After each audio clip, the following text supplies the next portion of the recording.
It's great to be with you tonight, and I'd also like to acknowledge the traditional owners of the land on which we meet, but also the lands on which I do my research. And it's been a real privilege to be able to work alongside Indigenous people and to become really aware of that deep connection to country. I'd also be remiss if I didn't thank all of the students who have helped me collect the data, or have probably mostly collected the data that I'm going to present to you tonight. You'll hear a lot of me saying, we did this, our research is this, but it's really these people who have done all of the hard words. I'm just the front piece to communicate it to you. So how many of you like walking in forests, picnicking in forests, just getting out in a forest environment? Yep, I'll put up both my hands too. I usually find at the end of a long week, it's amazing that feeling of peace you get, and you feel like the weight of the world has lifted from your shoulders just by walking into a beautiful forest. But forests aren't just good for recreation. They're amazing for biodiversity. They host most of the world's biodiversity. They're great for climate regulation. They have cultural significance, and we use them for timber products. Unfortunately, we haven't taken great care of our forests. So globally, we've lost about a third of our forests in the last 10,000 years. Most of that loss has occurred in the last century. So Australia also has a pretty significant record of forest loss. And our loss has occurred since European settlement. So most of what you see here in red has been lost in the last 100 years or so. And we've cleared land for agriculture, for grazing, to make way for houses, and to use it for the products. Here in Victoria, 66% of our forest has been cleared. So we have that dubious record of clearing the most of our forests. And a study in 2012 suggests that the remaining forests we have is highly fragmented and highly degraded as a result of logging, fire, and we see fires getting more and more extreme, and also invasion by exotic species. There's been a few wins. We see more plantation forestry. We've seen the cessation of native timber harvest. So we're seeing a little bit more tree cover where once there was cleared land. Obviously, all of this clearance and degradation of our forests has had some pretty significant impacts on the species that call these forests home. So our arboreal marsupials especially, they've evolved to be forest dwellers. They're totally reliant on forests for nesting, for denning, roosting, for food, social interactions, and movement. So down here in Victoria, we have 14 arboreal marsupials. And I presented them here on this continuum from the IUCN, on the IUCN Red List, from species of least concern all the way up to the critically endangered leadbeater's possum. So fortunately, we have quite a few down at that bottom end in the least concern bracket, but we do have quite a few that are in the threatened categories. Now, if we have a look at our state listings of species, things change around a little bit. We see our koala dropping into the least concern category. We see squirrel gliders and brush-tailed phascogales moving up a couple of steps in the threatened listings. So we've got a lot of work to do to try to make our forests better for these species. So tonight I'm going to talk about two species that are close to my heart. I started working on koalas back in 2004 and mostly dealing with some of those high density populations. But in 2018, I branched out, pun intended, to study yellow-bellied gliders, and they're absolutely fascinating species. And you might ask, well, what do these species have in common other than living in trees? Well, they're iconic species. They can be considered umbrella species for conservation. But from my perspective, there's a lot of knowledge gaps that they share in terms of factors influencing distribution and what are going to be the impacts of climate change on these species. They also share a few other things in common. They're really difficult to study. How many of you have ever seen a yellow-bellied glider in the wild? One person. Do you know, I've seen one once and I've been studying them for a number of years. My students all see them. So they're difficult to study because they're cryptic, hard to see. They often occur at really low densities. So to get your numbers up for any kind of study is really hard. And they're often in forests that are difficult to access or so high in the treetops you don't even see them. The other thing they have in common is they're highly vocal. So being highly vocal species, this means rather than going spotlighting or searching for them along transects, we can get them to tell us where they are. And this is an approach called passive acoustic monitoring.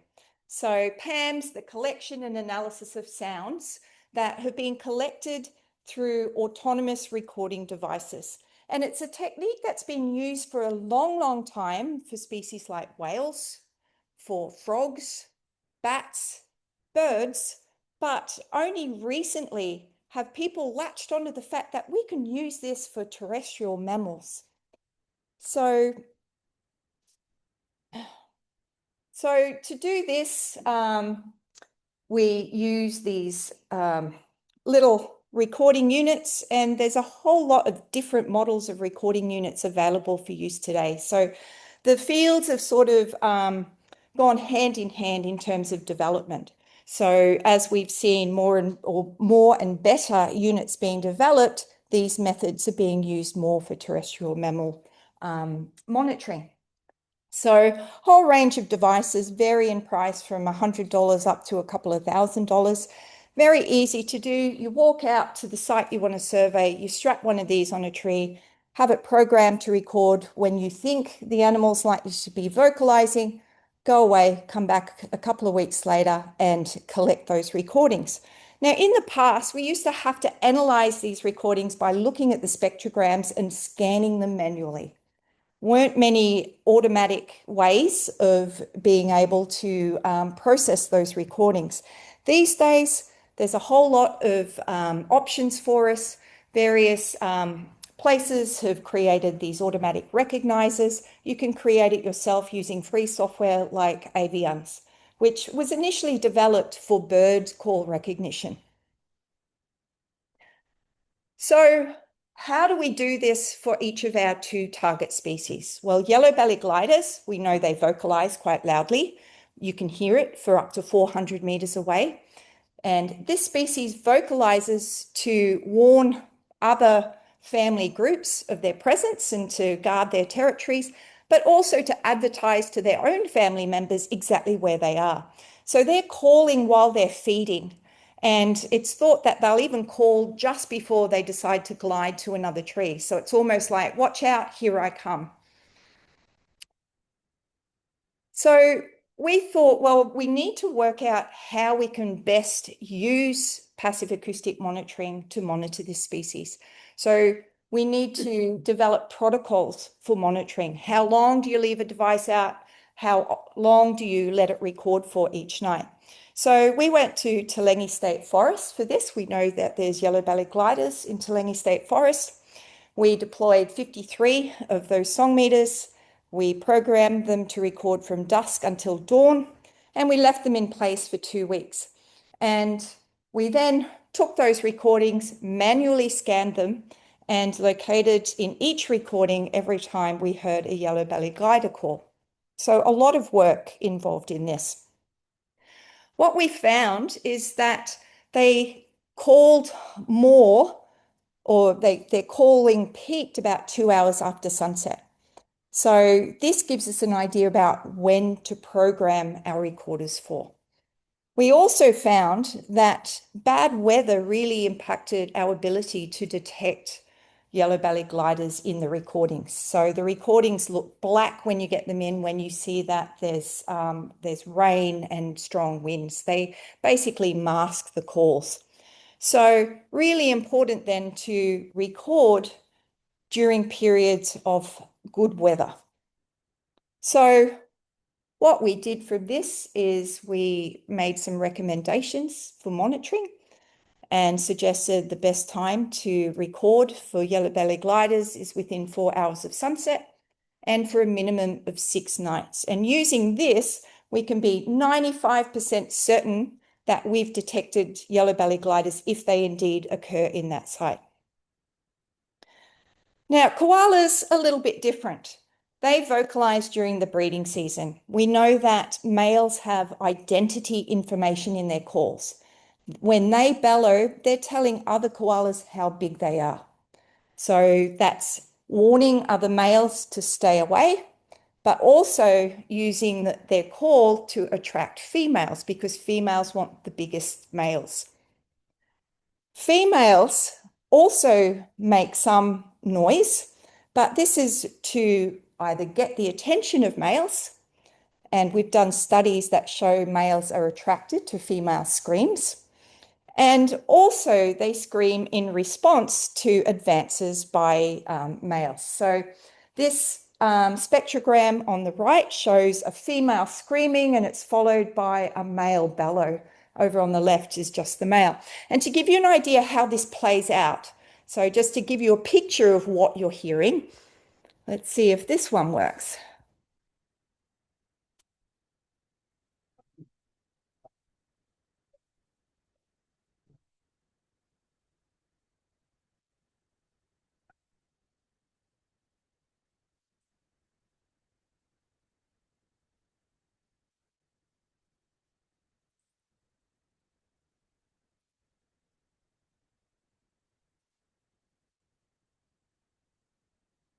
So if female's not particularly happy,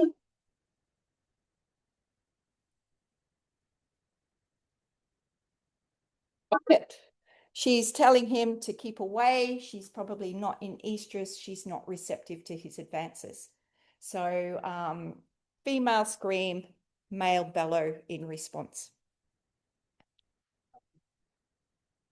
Right, so similarly to our yellow-bellied glider project, we decided we needed to develop some recommendations for passive acoustic monitoring for koalas. So we had, I think, 10 sites there across Victoria. We wanted to target populations where we had a lot of koalas, but also populations where they may be low in abundance to make sure that our protocol covered all bases. So what we found, well, to start with, we ended up with 9,007 hours of recordings. These were scanned manually. A lot of work by a lot of students, and it resulted in us finding 21,241 male bellows in those recordings. So this project is based on a pretty decent sample size. So we recorded across that breeding period. They tend to start breeding generally around September and finish in January, February. There's a little bit of activity outside that period. And what we found was that the vocalizations peaked in November, December. And other studies we were doing at the same time, look with proximity collars and monitoring interactions of koalas, found exactly the same thing, that they were mostly interacting between November and December. We also looked at the daily cycle of activity, and we were recording 24 hours a day. We had 5-minute recordings per hour during the day, but recorded for longer periods at night. And what we found was that they tended to become more vocally active about 4 hours after sunset. And this also matches what we know about the cycle of koalas. So from this, again, we developed a set of guidelines for monitoring koalas. We suggested 6 hours from sunset would be suitable, a minimum of 5 nights, but similar to our yellow-bellied gliders, bad weather influences whether we can detect them over that 5-night period. So perhaps 10 nights of recording is more optimal. And of course, during that peak breeding season is the best time to record. Right, so now we've got a monitoring technique for yellow-bellied gliders and koalas. So it's time to put those methods into practice and to use them in studies to better understand the distribution of these species and factors influencing that distribution. So a little bit more background now on yellow-bellied gliders. There's actually 2 species of yellow-bellied gliders. The wet tropic subspecies is endangered, and the southern subspecies was listed as vulnerable in 2022 following the fires that we know impacted a lot of their range. They're the second largest of our gliders. The largest is the greater glider. Adults weigh 450 to 700 grams, and they have a large gliding fold from their wrist down to their ankles, and this allows them to glide for up to 150 meters, depending on their starting height. So that's the maximum, and imagine a tree that's probably about 80 meters high. That's the distance they can glide from that. It's probably more typical that a glider would only be able to glide about 50 meters because of tree heights. They occur in family groups of 2 to 6 individuals. They have very large ranges, up to 85 hectares, and this enables them to take advantage of seasonally varying and spatially varying food resources. And as a result, they also have multiple dens throughout their range. So they rely on forests for their food resources. They eat sap from trees, phloem sap, manna, floral nectar, honeydew, and arthropods. So they're pretty hyped up on sugar for the most part. They rely on hollows throughout their range. This doesn't seem to be a limiting factor in most of the forests that they occur in. And they rely on connectivity. They don't come to the ground to move between trees. They must glide from one tree to the next. So, of course, this is a species that is threatened by habitat loss, habitat fragmentation, bushfire, and climate change, which influences the microclimate in their dens. So if we look at the Victorian distribution of this species, it's in 3 very disjunct locations, and the far southwest corner is considered to be an evolutionary significant unit. We know very little about the Otways population. Most of the records have been recorded in eastern Victoria, which we know has been hammered by logging as well as fire. But we don't know how yellow-bellied gliders respond to these disturbances. We don't know what is the minimum patch size that they require and what trees do they use for sap. So we started to use our passive acoustic monitoring method to investigate some of these processes. So we deployed song meters again to Langi State Forest as well as throughout the Yarra Ranges, and we were interested in different fire regimes as well as logging regimes to determine how they actually impact presence of yellow-bellied gliders at a site. So at each site, we'd have a central point that we'd deploy our song meter at, and we evaluated the habitat that occurred within 400 meters of that point. So we looked at proportion that was logged and burnt, logged, unburnt, and so on to be able to relate that back to what we're hearing on our song meters. And what we found was that they can actually occur in some of this disturbed forest, so where there's been logging or where there's been fires, but the probability of them occurring there increases as disturbance decreases. So it's a no-brainer, really. They prefer it when it's less disturbed. The problem with where we were working for this study is that there's not a lot of fragmentation of habitat. Even throughout the Yarra Ranges in the valley, the habitat's actually quite connected. So that took us down to the southwest. And when I say us, I'm talking about my student, Matthew Lafoe. He's a PhD candidate. And what I'm about to tell you now has not been published. And but hopefully within the next couple of months, it will be. So Matthew deployed song meters at something like 140 sites throughout the far southwest. He chose sites that had different levels of fragmentation, belonged to different patches of forest. And then we were lucky enough not to have to manually review all of these. Arthur Rylah Institute actually processed them for us. We helped them develop a recognizer, and they ran all of our recordings through their recognizer, and Matthew validated the calls that it detected to make sure that we were confident of where there were gliders detected. And not sure how clear that is, but the black dots are where we found yellow-bellied gliders to be present. So about a third of the sites in the far southwest. And the white dots is where they were absent. And if you look carefully, you can see that there's some clusters of dots. So see if I can move my pointer. This area here, this is Budj Bim National Park. Pretty widespread throughout Budj Bim. Up here in, I think that's Napier State Park, Mount Napier State Park, a lot of white dots not present. The same down here in Mount Clay State Forest. Lots of dots scattered throughout this large green area. So Matthew thought, well, let's work out what is connected here of these forests.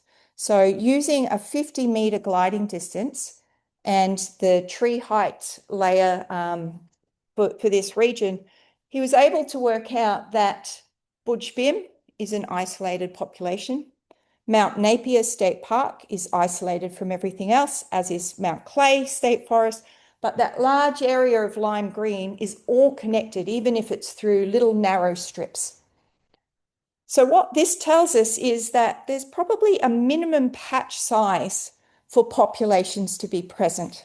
So if we look at patch sizes here, Mount Napier State Park's only 28 square kilometres, Budj Bim's 100 square kilometres, Mount Clay's 53 square kilometres. So somewhere between 53 and 100 is at the point at which we can no longer support yellow-bellied gliders.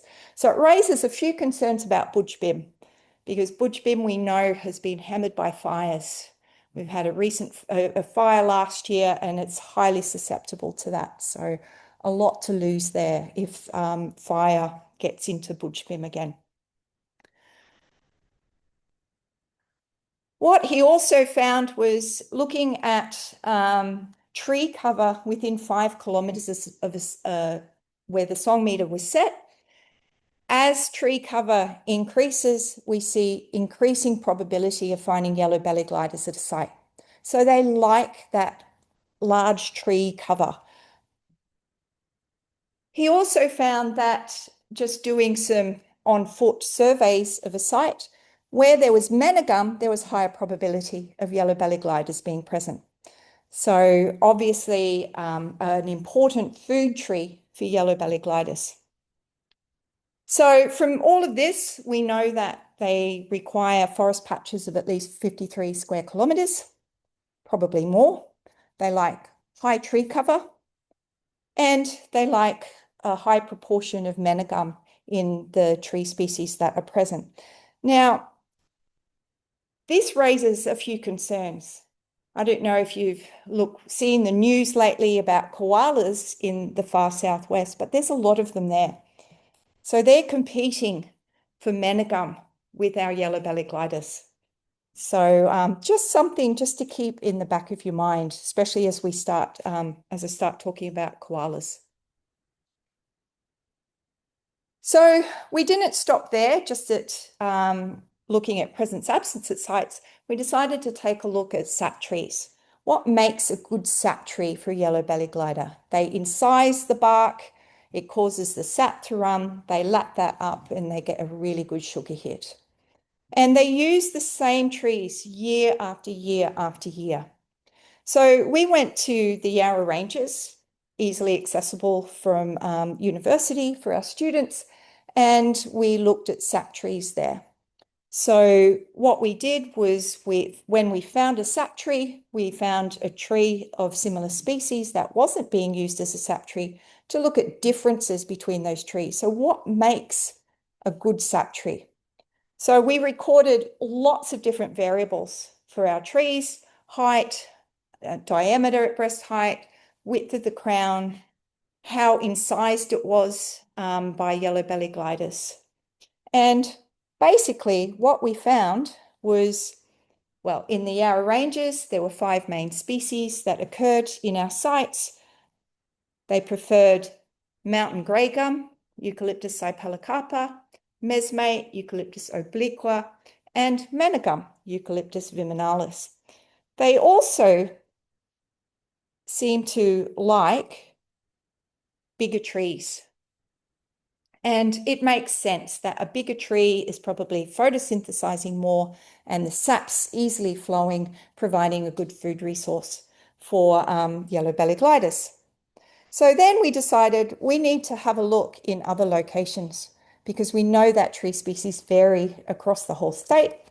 So Matthew, again, went to lots of different locations in the state. I think he ended up measuring about 1,000 trees to determine which ones were preferred by yellow-bellied gliders. And there's some similarities there. Again, manigum comes out on top in pretty much all locations. They also like blue gum in the Otways. They don't mind a bit of mesmate or mountain grey gum, and only occasionally will touch mountain ash. So very variable throughout the state as to what they see as food trees. So this is important to think of for management purposes, because if we need to retain food trees to keep our yellow-bellied gliders, then we need to know what food trees are important in each of our regions. So just to summarize all of that, we know that yellow-bellied gliders are impacted by fire and logging disturbance. They require large tracts of forest. Connectivity is important. We know that we need to protect sap trees because they are such an important part of the diet. And perhaps we need to better manage koalas down in the far southwest to conserve that particular population of gliders. Right, so now I'm going to switch over to our other species, the koala. So koalas have quite a widespread distribution down the eastern seaboard. Historically, they occurred over a much larger area than they do now, and that's mainly due to climate factors. They don't like the heat. They don't like it where it's dry, so they're tending to contract towards the coast, but also contracting in range down to the south, where it tends to be a little bit cooler for them. Now, koalas throughout their range are highly variable in what they look like. The northern koalas are a little weird looking, I think. They're small, they're light grey, they have short fur. Down in the south, our beautiful southern koalas are a bit more hefty. They have longer hair or fur and definitely a lot bigger. And that's due to climate adaptation to a cooler climate down here. So I've worked a fair bit on koalas, done quite a few studies down in the Otways simply because koalas are very accessible there for studying. And we've done some work on their diet and found that their microbiome is very specific to the species that they prefer. So a koala living in a manigum forest is unlikely to be able to tolerate eating mesmate, for example, and vice versa. We know that koalas rest for long periods of the day. We did some studies back in 2013 where we put little accelerometers on koalas to monitor their movement. And these accelerometers lasted for about 2 weeks. I've heard of similar studies being done elsewhere where they put little Fitbits on their wrist to monitor their activity. But basically, koalas need to rest so that they can digest their food. while they're resting, their body's working hard to extract every last bit of nutrition out of that very poor food resource. They're most active at night, and this is thought to be because of thermoregulation. While they're active, they're keeping themselves warm. So it's really energetically the best thing that they can do. Their movements depend on landscape context. So koalas obviously can come to the ground and move between patches. But while they're on the ground, they're actually at high risk of predation by dogs or getting hit by cars on roads. So a couple of studies we've done putting little I got you GPSs on koalas, and down in that was around Timboon in the left there, an agricultural landscape. They are pretty set on their one location and make little forays out into other patches of forest, probably for socializing with the females if they're males.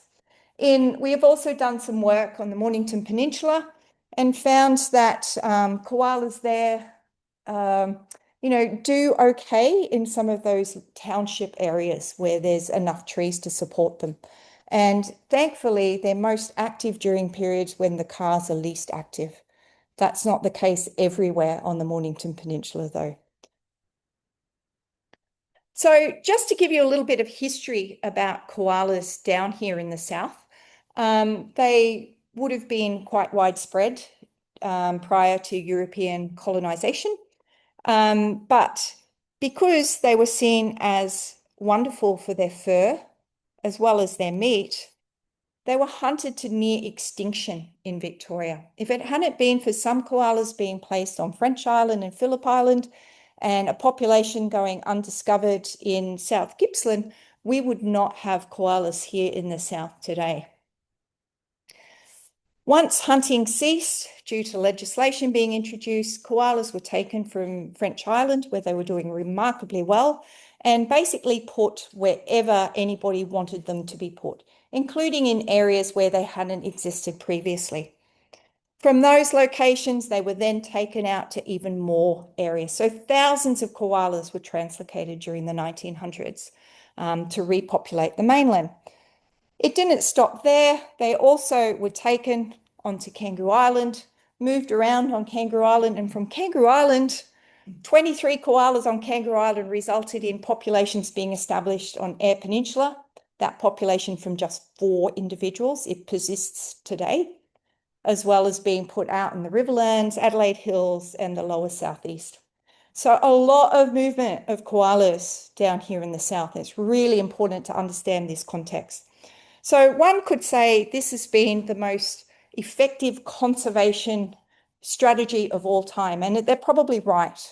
We would have not had koalas here today. However, it's also had some consequences. We now have widespread populations. Those darker areas indicate where we have some very high density populations. A lot of our populations occur at low densities. We do not have a good handle of that.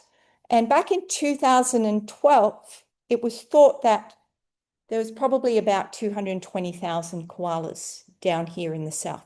That was just a group of people sitting around a table going, what do you think? We don't have good estimates yet. But hold on to that thought, because I'll address that in a minute. People often think our koalas don't deserve protection simply because they're low in genetic diversity. We hear all these stories about overabundance and koalas eating themselves out of house and home. But I think our koalas are really important to conserve. They make up about 65% of Australia's koalas. And our south is the predicted stronghold for koalas. So when they lose koalas in Queensland and New South Wales, everyone's going to look to us. So it's important that we look after our koalas. But we have a really poor understanding of our koalas. There's been such a focus on overabundance that we've failed to look at koalas in some of these low density areas that make up most of their range down here in the south.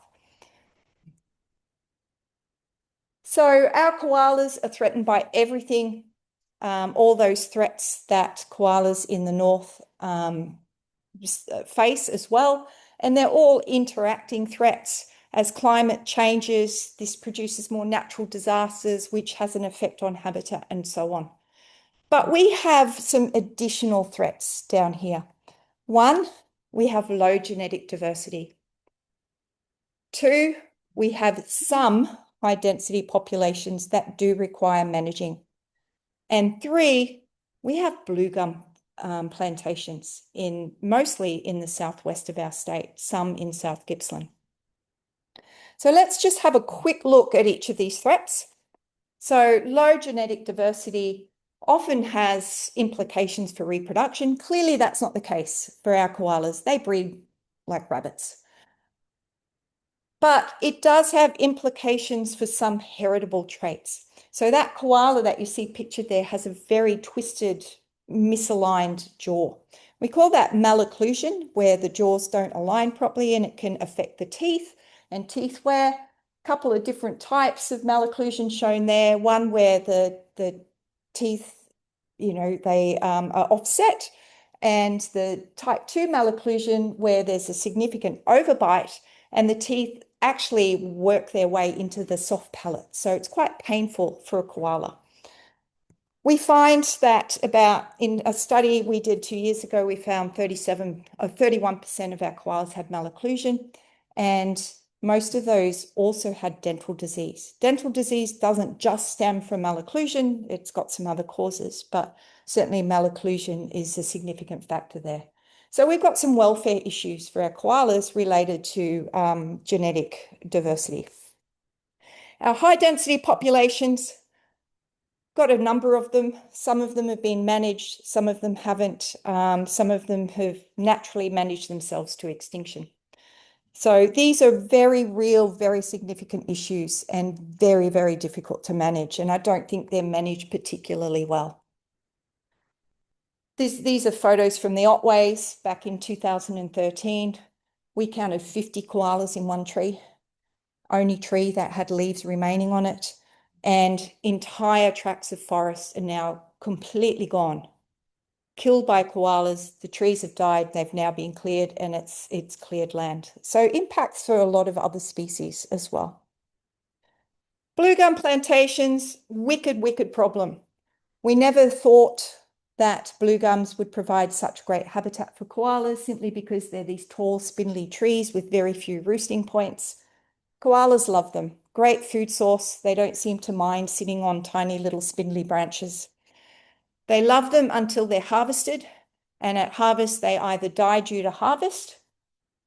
These days we've got better ways of detecting them. Prior to harvest we use drones, other ways of detecting them, and the trees they're sitting in and a small ring of trees around it are saved from harvest. But a koala then has to navigate this landscape to find other habitat. So not a great situation. It has impacts on native tree species around. We've seen an increase in populations and those impacts on native forests. So to deal with a whole lot of these issues, the Victorian Koala Management Strategy was written. It was produced in, I think, 2022, and it actually funded some surveys for koalas and to get a better grip on what the distribution of koalas is in our state. So over the last 3 years, we've been doing a whole lot of monitoring, going to every single one of those black dots and doing surveys with our acoustics, surveys with people walking along 1 kilometre transects looking for koalas. And sometimes they don't do particularly well. I'm not sure in that photo if you can see, but there's a little koala sitting, waiting to be seen right there. So what we've found is our acoustics is much better at detecting koalas than we are.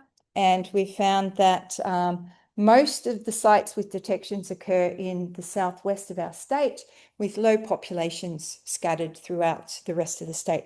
That's as much as I'm able to tell you about that study at the moment, because we're still waiting for release of the report from the government. So hopefully, I keep getting told it's going to be the next month. Hopefully it will be soon. But what I can tell you is that even if we have an estimate for the whole of the state, it's not going to tell us much about what we should be doing for koalas. So we need to do some regional studies. So we've been working down on the Mornington Peninsula for a couple of years now, monitoring koala populations down there. And what we found is at this local level, koalas need food trees to persist. They need lots of tree cover. So you should be seeing some similarities now with our yellow-bellied gliders. And they don't really like the presence of roads in those high urban areas. So we can take these learnings and apply them to some of our low density populations. So to summarize for koalas, we need to have an understanding of those regional populations. We need landscape scale strategies. Koalas can move long distances. We need strategies, particularly for where blue gums plantations occur. We need reforestation to increase tree cover. We do need to manage those high density populations, but we need to do it in a much more informed way than what we've been doing. And we need to consider, do we need to do some kind of genetic rescue to deal with some of those welfare issues associated with low genetic diversity? So to sum up, we've talked about yellow-bellied gliders, koalas. There's a whole range of arboreal marsupials that would probably require the same things for their conservation. These species depend on forests. Forests depend on us. And what we choose to do with our forests really matters for these species. So I just want to leave you with a thought, because I know the first part of what I talked about is quite depressing when you see how much forest clearance has occurred. But we can make a difference. We can protect what we have left. We can manage it a lot better than what we have been doing. And I think we're hopefully going down that path a little bit. Reforestation has to happen. And a lot of this needs to happen on private land that's been cleared for agriculture, for grazing, even just small parts of that private land is important, especially for species like the koala that can move along the ground to access those patches. So, and you can help. Citizen science is such a big thing now. I've seen the people down on the Mornington Peninsula do an amazing job of planting trees and planting forests, not just trees, habitat for not just koalas, but for a whole range of other species. So anything we do for these arboreal marsupials, we're going to be doing good things for a whole lot of other species as well. Thank you.